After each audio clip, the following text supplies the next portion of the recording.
Vamos fazer aqui um bloco de questões para você que estuda para concursos do estado do Rio de Janeiro. Já começo a destacar um concurso que está com o edital aberto e que é cobrado esse tema aqui. Que tema é esse? São questões sobre o Decreto-Lei 220. O Decreto-Lei 220 traz regras sobre o estatuto jurídico dos servidores civis do Poder Executivo do Estado do Rio de Janeiro.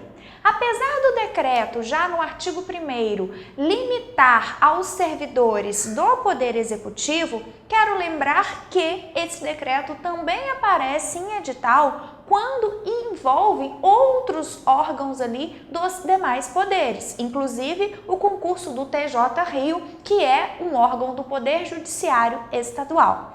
Essas questões também vão ser de suma importância para que você possa revisar conteúdos aí no edital da Polícia Civil do Rio de Janeiro, demais cargos estatutários aí do Estado do Rio de Janeiro.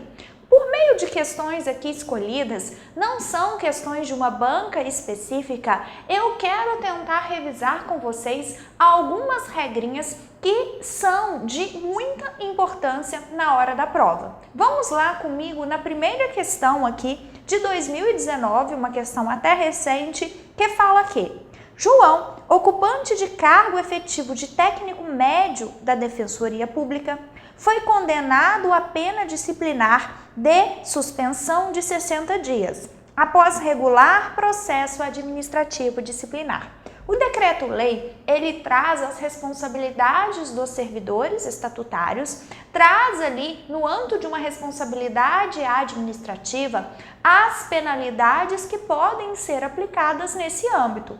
Nós temos a suspensão como uma das penalidades no caso que o servidor vier a cometer uma falta grave, vier a descumprir, fazer aquilo que lhe é proibido, desde que não seja caso de demissão, e também na hipótese de reincidência das penalidades, dos atos que ensejaria uma pena, por exemplo, de repreensão. Nesse caso aqui, a questão nos contou que João sofreu uma penalidade de suspensão de 60 dias. Vamos continuar lendo.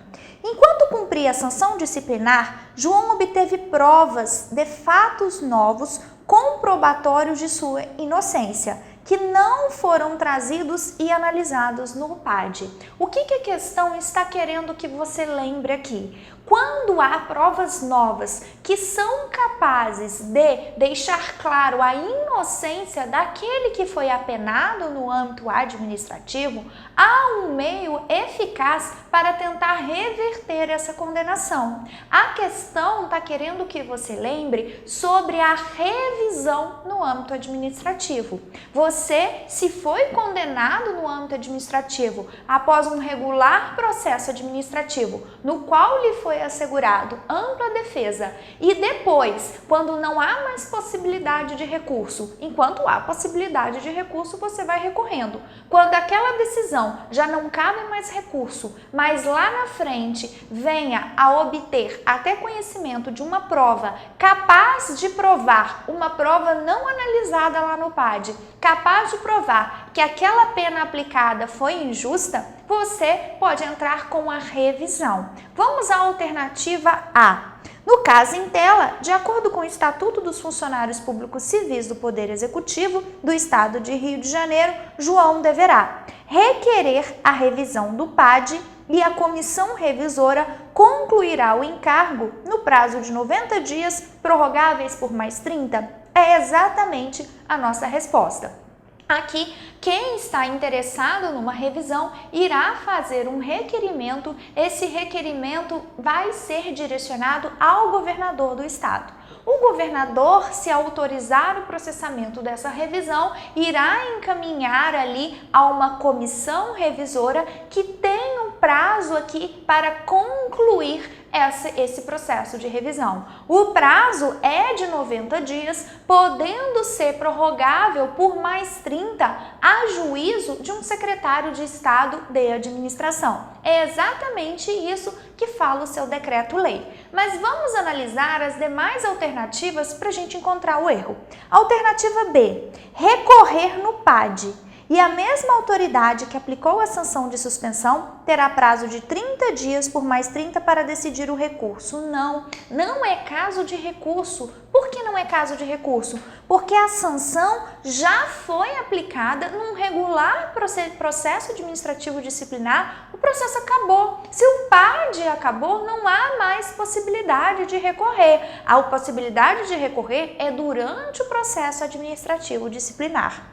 Letra C. Pleitear administrativamente a sua reintegração. Vamos lembrar aqui, a reintegração é quando o servidor ele volta ao cargo que ele anteriormente ocupava, quando ele tem invalidada a sua demissão. No enunciado da questão ficou bem claro que a pena aplicada aqui ao servidor foi a pena de suspensão. Nesse caso, não é hipótese de reintegração. Olha só, a reintegração é só para o servidor que foi demitido e consegue reverter essa decisão. Aqui, a suspensão, ela também pode ser revertida por meio de uma revisão, mas o nome não é reintegração. A consequência aqui que vai ter, se na revisão for considerado que ele realmente é inocente e a pena aplicável não foi ali justa, ele vai ter direito àqueles dias, 60 dias, em que ele ficou suspenso sem trabalhar e sem receber. Se a revisão for considerada ali favorável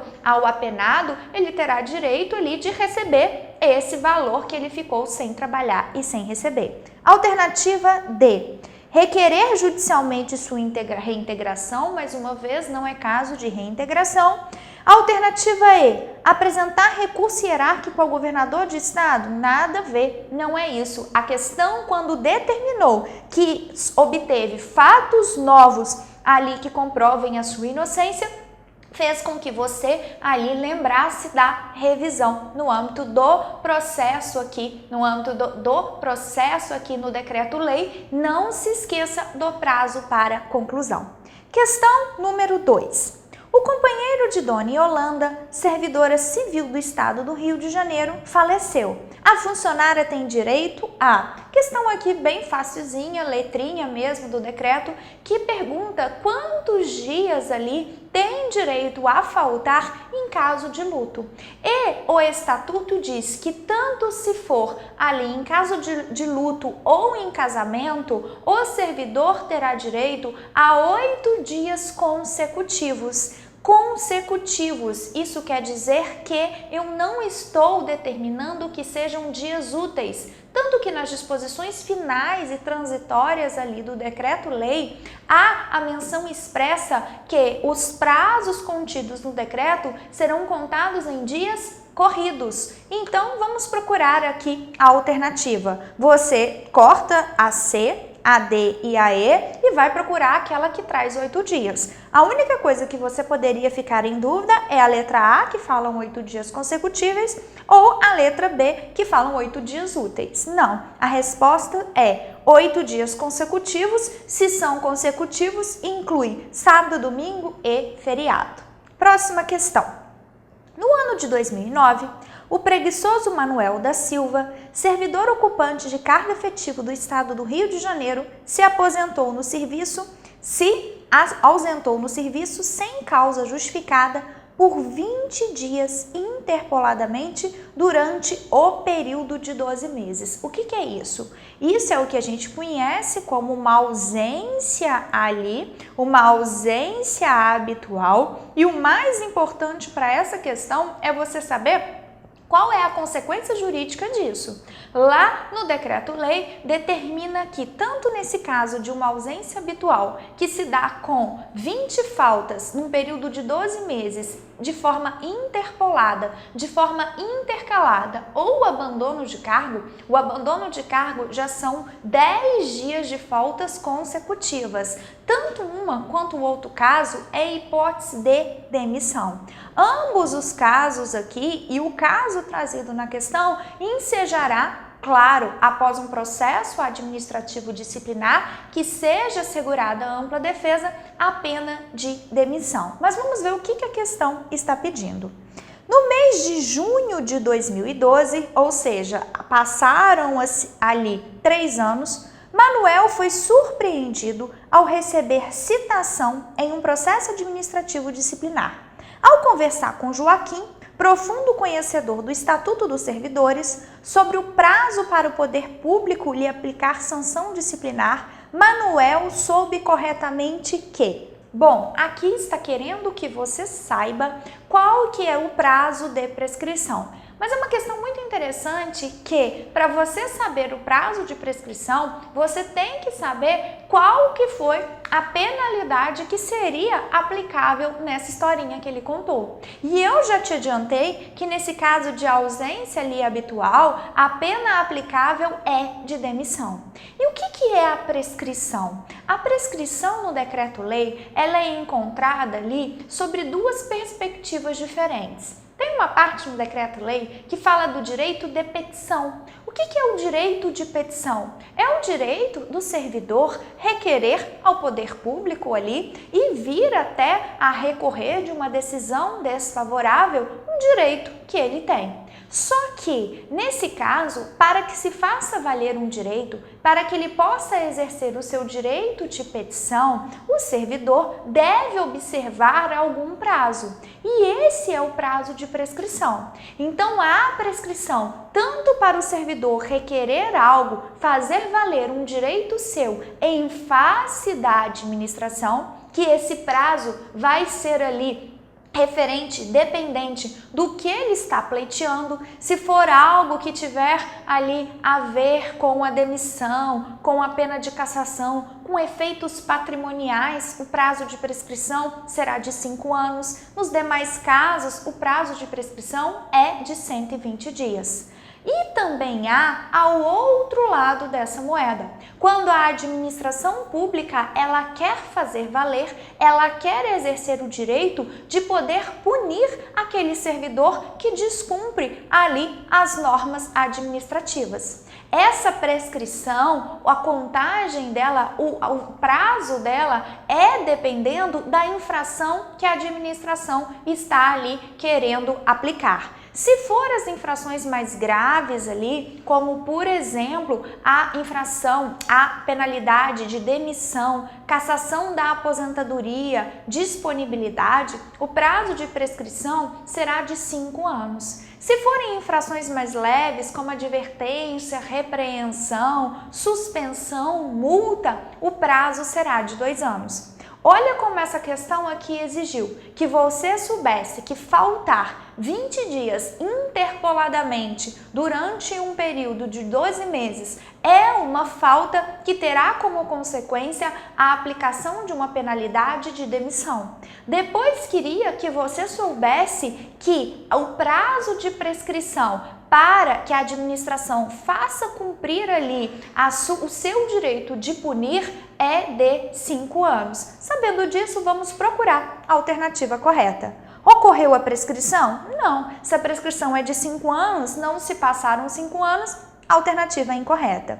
Ocorreu a prescrição? Também não. Letra C. Não ocorreu prescrição, porque a falta funcional cometida foi de abandono de cargo? Não. A falta não foi de abandono de cargo. Abandono de cargo é quando o servidor falta por 10 dias consecutivos. Aqui a falta foi outra. Foi aqui faltas ali habituais. Não é a correta. D. Não ocorreu prescrição, sendo que a falta funcional de ausência sem causa justificada por 20 dias interpoladamente durante o período de 12 meses não constitui abandono de cargo, mas outra falta autônoma que também gera demissão e prescreve em 5 anos. perfeita a alternativa. Qual que é o erro da E? O erro da E que começa corretamente, mas no final diz que gera suspensão que prescreve em 3 anos. Não, ambas as faltas, tanto ali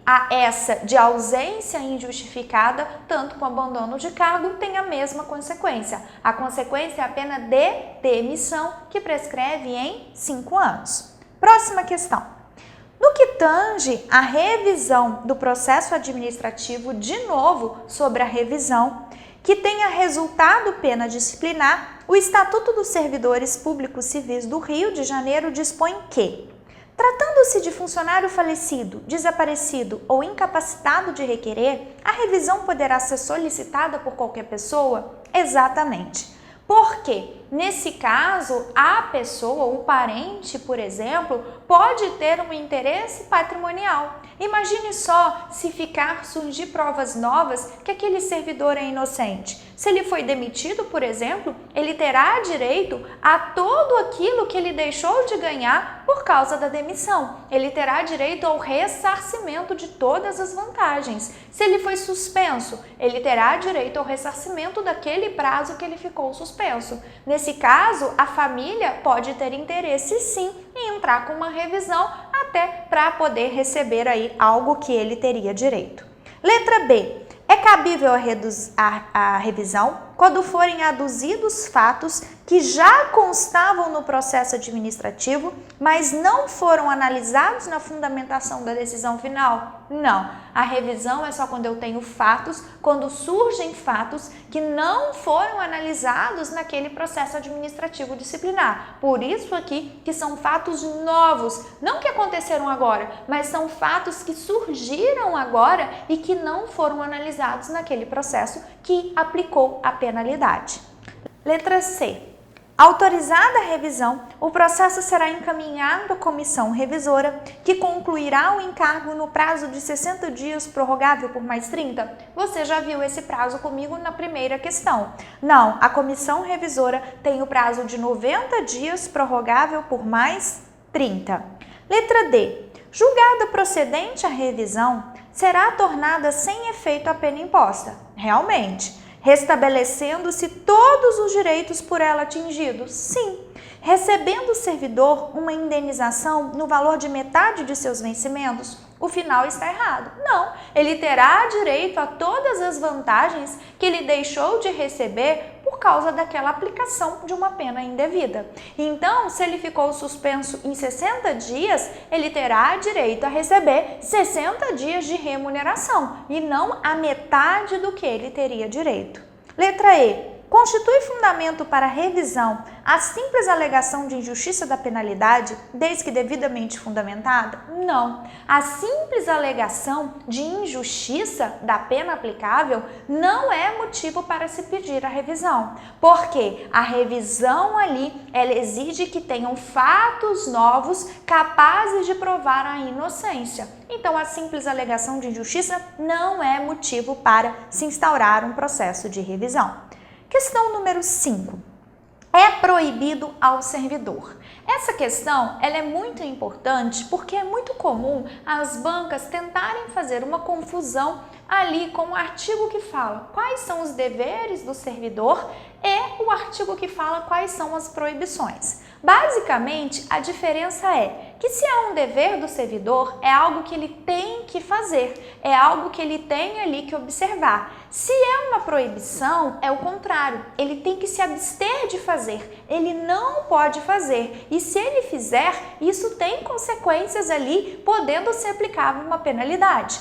Tanto que o Estatuto determina que, se ele fizer algo que lhe era proibido, pode ser aplicado pena de suspensão, se não for um caso de demissão. Então, a suspensão, nesse caso, ela é residual. Se for caso ali de demissão, quando essas proibições foram consideradas de natureza grave ali e houver má-fé. Nesse caso, a depender da proibição, posso ter tanto suspensão quanto demissão. O que a questão vai tentar te confundir? Ela vai tentar te confundir que dentro das proibições há exceções. E justamente quando ela traz uma exceção da proibição, quer dizer que pode fazer. Se pode fazer, você não vai marcar. Para não tentar te confundir na hora da prova, uma questão como essa, sempre antes de você ler uma alternativa, leia essa parte aqui. É proibido ao servidor. Alternativa A, coagir ou aliciar subordinados com o objetivo de natureza partidário. Correto, é proibido. O erro está na continuação. Exceto se filiados ao mesmo partido, nada disso. Esse exceto está errado. É proibido independentemente de qual partido. Cuidado que eu já vi questão falando que era proibido ali ao servidor convidar ali subordinados com um objetivo de natureza partidário. Não, convidar não. O problema está em coagir ou aliciar. O erro aqui da questão foi esse exceto. B. É proibido, volte sempre aqui, ao servidor criticar em trabalho assinado as autoridades e atos da administração pública sobre o ponto de vista doutrinário ou da organização do serviço? Não, isso daqui não é proibido porque é justamente uma exceção à proibição. Lá no estatuto diz que um servidor não pode ficar sujando a imagem do órgão que ele trabalha, que ele representa. Só que traz como exceção o caso do servidor produzir um trabalho e esse trabalho tem que ser assinado, uma vez que a Constituição Federal ela proíbe o anonimato. Ela proíbe o anonimato para quê? Porque se uma pessoa, ao exercer a sua liberdade de expressão, vier a interferir, a ofender o direito de outra pessoa, a honra de outra pessoa, se a outra pessoa vier a se sentir ofendida, ela terá ali como procurar os meios cabíveis para a reparação desse dano moral, por exemplo. Nesse caso, se esse servidor ele faz um trabalho assinado, anônimo nunca, que ele demonstra ali uma crítica num aspecto mais científico, mais técnico, por exemplo, ele escreve um trabalho assinado falando sobre a corrupção no âmbito do serviço público, aí já não é proibição. Chamo sua atenção aqui que esse trabalho tem que ser assinado. Letra C. O servidor é proibido participar de diretoria, gerência, administração, conselho técnico ou administrativo de empresa ou sociedade contratante, permissionária ou concessionária de serviço público? É exatamente a nossa resposta. Isso é vedado ao servidor. Cuidado que às vezes as bancas gostam de deixar a linguagem um pouco difícil e em vez de falar é proibido ao servidor, pode trocar por é defeso ao servidor. É defeso é a mesma coisa que é proibido.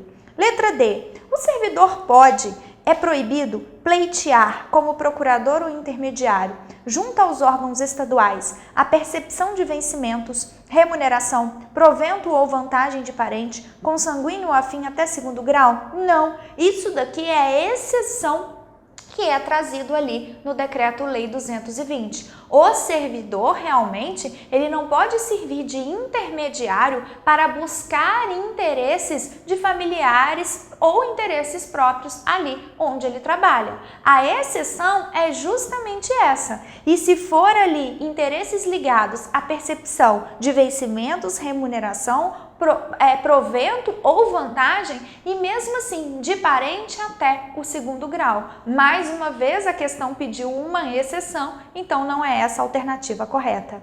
O servidor é proibido revelar fato ou informação de natureza sigilosa que tenha ciência em razão do cargo ou da função? Exatamente, a ele é proibido. Mas continua lendo. Quando prestar depoimento em processo administrativo, sendo autorizado, contudo, nos casos em que depuser em processo judicial, falta um L aqui? Não. A ele, nesse caso, em prestar depoimento em processo administrativo ou judicial, aí sim ele poderá ali revelar segredo, se porventura ali for o objeto da investigação. Então, alternativa correta, letra C. Próxima questão. A respeito das licenças aos que os servidores civis do Rio de Janeiro têm direito, a lei prevê o seguinte. Vamos ver regrinhas aqui sobre as licenças. A licença para tratamento de saúde do servidor será concedida de ofício ou a pedido do funcionário ou de seu representante quando não possa ele fazê-lo, sendo indispensável a inspeção médica, exceto para o caso de sua prorrogação. O erro aqui está no exceto. Realmente é garantido ao servidor a licença ali. Nesse caso, a licença para tratamento da saúde, ela sempre depende de uma inspeção médica. Inclusive, não é exceto, é inclusive no caso de uma eventual prorrogação. Letra B. O servidor poderá obter licença por motivo de doença de pessoa da família. Sim, o que vai mudar aqui é quanto ele recebe. E o estatuto, ele difere o quanto ele recebe nos 12 primeiros meses da licença e quanto ele recebe nos 12 meses seguintes. Nos 12 primeiros meses, a remuneração ela é integral e nos 12 meses seguintes, ele receberá 2/3. Isso cai muito em prova. Vamos ver o que determina a letra B. O servidor poderá obter licença por motivo de doença em pessoa da família, com vencimentos e vantagens integrais nos primeiros 12 meses. Correto. E com 2/3 por outros 12 meses no máximo, a alternativa correta. Vamos analisar o erro das demais. A licença para acompanhar cônjuge será sem vencimentos. Verdade. E terá prazo de 2 meses prorrogado uma vez por igual período? Não. Ou aqui o estatuto não traz limite para essa licença, não determina, portanto, o prazo dessa licença. Alternativa D. Após cada triênio de efetivo exercício, o servidor fará jus a uma licença-prêmio de 3 meses com todos os direitos e vantagens do seu cargo efetivo? Não, não é a cada triênio, é a cada quinquênio ele terá direito a 3 meses de licença-prêmio. Alternativa errada. Letra E. Investido o servidor no mandato de prefeito e havendo compatibilidade de horários, perceberá o vencimento e as vantagens de seu cargo, mais os subsídios a que faz jus, sem necessidade de obter licença? Não. Nesse caso, o afastamento é obrigatório. Aqui são normas até constitucionais. O que acontece? O servidor ocupante de cargo efetivo, ao exercer o mandato, ele tem que se afastar do cargo ou não, a depender do mandato. Se for mandato eletivo federal ou estadual, o servidor obrigatoriamente deve se afastar do cargo, ali sem remuneração, ele vai passar a receber ali como o cargo que ele ocupar no cargo eletivo. Se for um mandato de prefeito, que foi objeto da alternativa letra E, ele terá que se afastar do cargo, mas nesse caso é dado a ele o direito de opção pela remuneração. A questão vem referente ao vereador, mandato de vereador. Nesse caso, eu preciso analisar se há compatibilidade de horários. Se houver compatibilidade de horários, ele continuará ali no cargo, trabalha nos dois e recebe pelos dois. Recebe a remuneração do cargo e recebe o subsídio ali de vereador. Pessoas que exercem mandato eletivo falam que recebem subsídio, não há problema nenhum. Mas se não houver ali compatibilidade de horários, será a mesma regra do prefeito. Ele deve se afastar do cargo, mas terá direito a optar pela remuneração. Muita atenção com isso daqui. Questão número 7. No que tange ao provimento de cargo público de servidor civil do Estado do Rio de Janeiro, o ordenamento jurídico estabelece que a nomeação para o cargo em comissão e o exercício de função de confiança deve recair necessariamente sobre os servidores ocupantes de cargo efetivo. O problema dessa questão aqui é que colocou tudo no mesmo pacote. Isso é uma regra constitucional e é muito comum que questões sobre o estatuto misturem regras constitucionais. O que a Constituição determina? Determina que tanto os cargos em comissão quanto às funções de confiança, se destinam a 3 atribuições ali. Atribuições de direção, chefia e assessoramento. Só que nós temos aqui um tratamento diferenciado a depender se é uma função de confiança ou um cargo em comissão. Se for uma função de confiança, a designação para exercer uma função de confiança só pode recair sobre servidor que já ocupa cargo efetivo, o que é diferente para uma nomeação de cargo em comissão. Se for nomeado para encargo em comissão, a Constituição que determina que uma porcentagem deve ser ocupante ali de cargo efetivo. Uma porcentagem, o resto não. O resto pode recair sobre pessoas estranhas que não têm vínculo efetivo com a administração. O erro da alternativa A foi generalizar. B.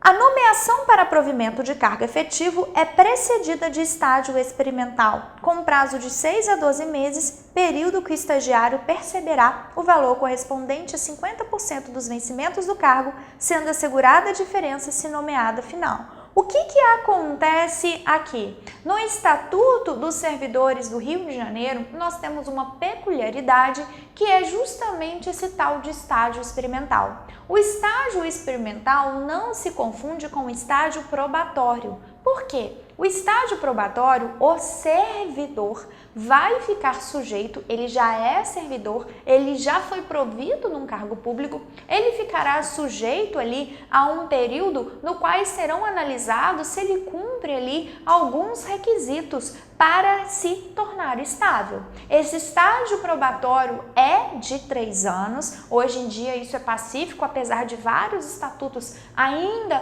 trazerem o período de 2 anos, o estágio probatório é ali um período de 3 anos, após o qual servidor, se ficar tudo correto, ele torna-se estável. O estágio experimental, ele ainda não é servidor, ele ainda é candidato, ele ainda, a lei até trata, o decreto-lei trata ele como um estagiário. É como se fosse uma das fases do concurso público, tanto que se ele não passa nessa fase do concurso público, a consequência é que ele será considerado inabilitado no concurso público. Só que durante esse período de estágio experimental, o estagiário ele recebe, só que ele recebe o correspondente a 80% da remuneração do cargo. E se no final, de fato, ele vier a ser nomeado, ele terá direito à diferença, aos 20% que ele deixou de receber. Alternativa C. A reintegração, que é a volta daquele servidor que teve invalidada a sua demissão, decorre de decisão judicial e consiste no reingresso do servidor demitido do serviço público estadual com ressarcimento de seus vencimentos e vantagens. Não podendo ocorrer pela via administrativa? Claro que pode. Inclusive, no começo desse bloco, eu já te falei. Se, por exemplo, ele descobrir provas novas que sejam capazes ali de evidenciar a inocência, ele pode entrar no âmbito administrativo com uma revisão. E a própria revisão, se for julgada procedente, vai invalidar aquela pena e se foi a demissão, a consequência é a reintegração. Então, a reintegração pode tanto de uma decisão judicial como de uma decisão administrativa. D. O aproveitamento é o retorno ao serviço público do servidor colocado em disponibilidade em cargo de natureza e vencimento compatíveis com o anteriormente ocupado. É a resposta correta. Se um cargo do servidor foi extinto ou declarada sua desnecessidade, o servidor ficará em disponibilidade e ele irá receber ali proporcional ao seu tempo de serviço. Surgindo o cargo, a volta do servidor que estava em disponibilidade chama-se aproveitamento e é exatamente o que nos diz a alternativa D. Vamos ler a alternativa E. A readaptação do servidor estável, ex officio ou a pedido, em função mais compatível por motivo de saúde ou incapacidade física, pode ser com provimento em outro cargo, ocasião em que não acarretará descenso de seu vencimento, podendo haver, contudo, elevação. Cuidado que a readaptação ali é uma forma de eu colocar o servidor num cargo compatível com limitações físicas e mentais que ele tenha sofrido. Nesse caso, a readaptação tem que ser num cargo compatível até mesmo com a remuneração. A alternativa E está incorreta. E aqui 7 ficamos com a letra D. Questão 8. Sob a pena de suspensão, prevê o Estatuto dos Servidores Públicos Civis do Estado do Rio e seu respectivo decreto que... Vamos lá. Cuidado para não confundir, você que estuda há um tempo aí para concursos federais, porque a Lei 8.112, que é o Estatuto dos Servidores Civis da União, aplica um prazo diferente para a suspensão. Ali a suspensão ela pode ser até 90 dias. Aqui não. A suspensão pode chegar até 180 dias. Então vamos aqui ver as alternativas. Será aplicada em casos de falta média? Não. Aqui quer que você saiba os casos de aplicação da suspensão. E o primeiro caso é falta grave, não falta média. Vamos ver o resto. Na reincidência de falta punida com repreensão, correto? Se eu sou reincidente numa falta punida com advertência, minha pena é repreensão. Se eu sou reincidente numa falta punida com repreensão, a minha pena é suspensão. E de desrespeito a proibições que, pela sua natureza, não ensejarem a pena de demissão. Sim, eu até te falei que, dependendo da proibição, pode ser tanto pena de suspensão, aí a suspensão é aplicada em caráter residual, ou demissão, se for considerada ali grave ou houver má-fé. Corretinho, o erro da alternativa A foi somente a palavra média, porque é em caso de falta grave. B. Não poderá exceder a 180 dias. Correto. Sendo certo que deverá ser precedida de processo administrativo disciplinar sempre que houver condenação superior por mais de 30 dias? Exatamente. Apesar da suspensão ser até 180 dias, o decreto-lei determina quando o inquérito administrativo ali é imprescindível. E o inquérito administrativo, com seu consequente processo administrativo, será imprescindível em caso das penalidades mais graves, como demissão, cassação de aposentadoria e disponibilidade, e distingue a suspensão em suspensão superior a 30 dias. E é exatamente o que falou na alternativa B. Cuidado que o decreto-lei em 2 momentos faz essa distinção da suspensão. Tanto para saber a autoridade que irá competente para aplicar a penalidade, eu tenho essa divisão, se a suspensão é até 30 dias ou acima de 30 dias, e nesse caso aqui, quando o processo administrativo, o inquérito administrativo é indispensável. Alternativa C. O servidor suspenso perderá, no período da suspensão, todas as vantagens e direitos decorrentes de exercício do cargo, exceto para fins de aposentadoria e promoção? Não, esse exceto está errado, é uma penalidade. Enquanto ele está suspenso, ele não recebe nada. Alternativa D. Quando houver conveniência para o serviço, a pena de suspensão poderá ser convertida em multa na base de 75% por dia de vencimento? Também não. O que acontece? Se o servidor está com uma penalidade de suspensão, ele não trabalha e não recebe. Mas isso pode não ser conveniente para a administração pública. Imagina num período como ali passamos, um período de pandemia, no qual os servidores em casa, cumprindo pena, pode ocasionar aí um sério risco. Por exemplo, se eu estiver falando de servidores na área da saúde.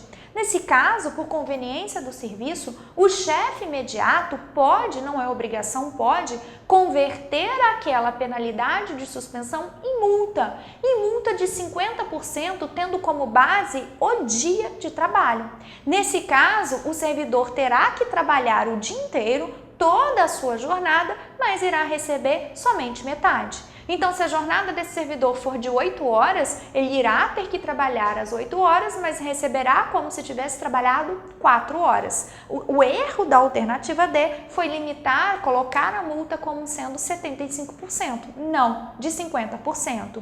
Qual que é o erro? Cuidado com o erro da alternativa E. Muita gente errou e marcou essa. Quando houver conveniência para o serviço, poderá o superior hierárquico converter a pena de suspensão em pena de multa que consiste na metade da remuneração do servidor por um mês. Não é necessariamente metade da remuneração por um mês, é 50%, logo metade do dia, por dia de vencimento. Se eu fui suspensa por 3 dias, nesses 3 dias eu vou trabalhar a jornada inteira e vou receber a metade do dia correspondente a esses 3 dias. Se realmente eu fui suspenso por 30 dias ali, eu vou receber metade daquela remuneração dos 30 dias. Mas a base aqui que eu vou levar em consideração é o quê? O dia de vencimento ou remuneração. Cuidado com isso. Questão número 9. É sabido que os prazos prescricionais indicados no Estatuto dos Servidores Públicos do Estado do Rio de Janeiro são aplicáveis, por analogia, aos funcionários das serventias extrajudiciais para efeito de aplicações de sanção. Com base nisso, assinale a alternativa correta. Você já viu comigo que há 2 prazos de prescrição a depender da sanção que será aplicado. Eu tenho o prazo de 5 anos para aquelas sanções mais graves, que é o caso de demissão, ou o caso de cassação da aposentadoria ou da disponibilidade. A diferença que eu tenho aqui é que a demissão ela é aplicada ao servidor que está na ativa, que está trabalhando. Só que imagine que ele venha cometer um ato que seria caso de demissão e no meio disso, antes que ele fosse punido, ele aposenta. Ou antes que ele fosse punido, ele fica em disponibilidade. Nesse caso, como ele não está na ativa, muda o nome da penalidade. A pena aqui será cassação de aposentadoria ou disponibilidade. E para as demais sanções, eu tenho o prazo de prescrição de 2 anos, que é aplicável para advertência, para a multa, para a repreensão, para a suspensão. Cuidado que aqui eu não divido a suspensão por mais de 30 dias, por menos de 30 dias. Coloco tudo no mesmo prazo prescricional. Vamos analisar as alternativas. 5 anos para qualquer tipo de sanção? Claro que não. 2 anos para qualquer tipo de sanção? Não. 5 anos para suspensão? Não. Suspensão, o prazo é de 2 anos. 2 anos para a pena de multa? Correta. Qual que é o erro da E? 3 anos para multa de advertência? Primeiro que não existe multa de advertência. Multa é uma penalidade, advertência é outra e para ambas o prazo é de 2 anos, alternativa D. Vamos aqui para a nossa última questão, finalizando nossas questões de revisão. A sistemática adotada pelo Decreto-Lei 220 a respeito da responsabilidade administrativa dos funcionários públicos civis do Estado permite afirmar que, vamos lembrar que todo servidor está sujeito a uma tríplice responsabilidade. Ele pode tanto ser responsabilizado na esfera civil, no qual ali envolve direito de indenizar, de reparar danos, tanto na esfera penal, que envolve crimes e contravenções, e na esfera administrativa, que são aquelas sanções que nós já falamos. Vamos ver a letra A. Toda e qualquer infração disciplinar deve ser apurada em inquérito administrativo, assegurado contraditório em ampla defesa? O erro está nesse toda. Não, o decreto-lei diz quando o inquérito administrativo é imprescindível e determina que, nesse caso, para que seja aplicada a pena de demissão, cassação e suspensão acima de 30 dias, sim, o inquérito administrativo é imprescindível. Nos outros, não. O erro da questão foi generalizar e colocar todo. O inquérito administrativo sempre precederá, sempre será anterior à aplicação das penas de suspensão de até 30 dias. Não, sempre precederá a aplicação da pena de suspensão acima de 30 dias. Até não.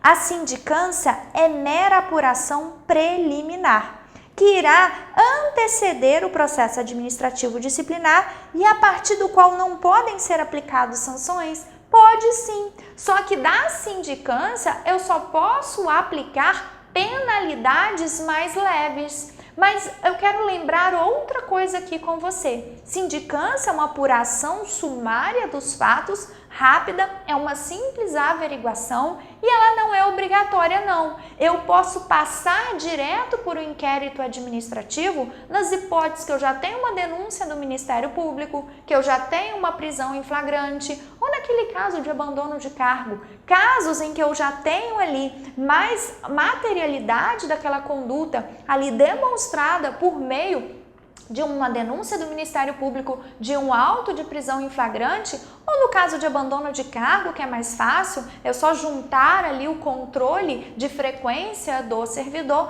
Nesse caso, eu posso partir direto ali para o inquérito administrativo.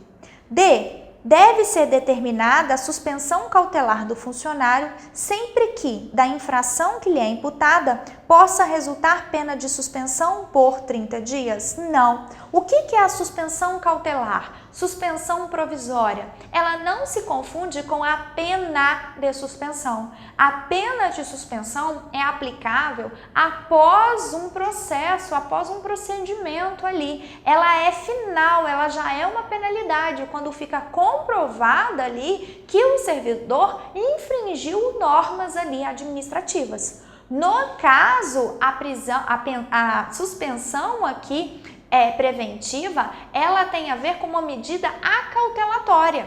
Por exemplo, no meio da investigação, percebe-se que aquele servidor pode influir, pode destruir provas, pode ameaçar testemunhas, pode coagir testemunhas. Nesse caso, nós teremos uma suspensão preventiva. É uma medida acautelatória que nada tem a ver com a pena de suspensão. Nesse caso, essa suspensão preventiva, no curso da investigação, ela pode acontecer quando eu estou investigando qualquer crime. Já a suspensão pena no final do processo é só naquelas hipóteses que você viu comigo que é cabível a pena de suspensão e é até 180 dias. Nesse caso, determina o Decreto-Lei 220 que a suspensão preventiva é cabível quando o servidor ali possa influir na investigação ou quando o que está sendo ali investigado tem a ver com malversação ali de dinheiro público ou ali algo que possa no final dar como consequência uma pena de demissão. Então o erro foi dizer que deve ser determinada a suspensão cautelar se eu estiver investigando algo de suspensão até 30 dias? Não. Se eu estiver investigando algo que poderia ensejar uma pena de demissão. E é possível a suspensão preventiva do funcionário público, que é mera medida acautelatória, não tendo natureza jurídica de pena, sim, porque ela se dá no curso de uma investigação e ali eu não tenho formado convencimento de que aquele servidor é culpado ou não. Nesse caso aqui é algo para assegurar a investigação ou depender da gravidade daquilo que está sendo investigado. Não configura pena. Pena será aplicada somente no final daquele processo. Cuidado com isso daqui. Bom, trouxe para vocês aqui 10 questõezinhas para que você possa revisar a matéria. Saiba aqui que é muito importante a leitura desses dispositivos do Decreto-Lei e desejo a todos um ótimo estudo. Tchauzinho!